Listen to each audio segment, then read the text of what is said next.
Pour moi, c'est ça l'identité du Pays de Retz. C'est la mer, c'est la campagne, c'est le bocage, c'est la Loire, c'est une très grande diversité de paysages. On sait qu'il est annoncé 80% de la population sur la bande littorale française dans les 10, 15, 20 ans à venir.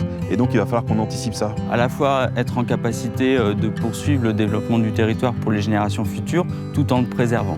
Notre territoire va rester un territoire extrêmement attractif, voire devenir de plus en plus attractif. Ça va forcément mettre le logement en tension. Comment continuer à accueillir des gens parce qu'on est un territoire dynamique, tout en ne consommant peu ou à l'avenir pas d'espace. Si on accepte d'avoir de la population en plus sur un territoire, cette population, elle doit être nourrie. L'indépendance alimentaire au niveau national, elle se joue dans les territoires. On va évoluer en fait, mais on va toujours s'adapter. L'agriculture, c'est toujours adapté. L'objectif principal, c'est d'améliorer la vie des gens plutôt que de la contraindre. C'est de faire en sorte que les gens puissent se déplacer sans avoir forcément à mobiliser leur véhicule individuel. C'est de revenir en fait à la place du village, comme on pouvait voir d'antan, avec le café, chacun se rencontrait, discutait, les places du marché, etc. Et demain, c'est l'évolution climatique, c'est l'évolution des consommations.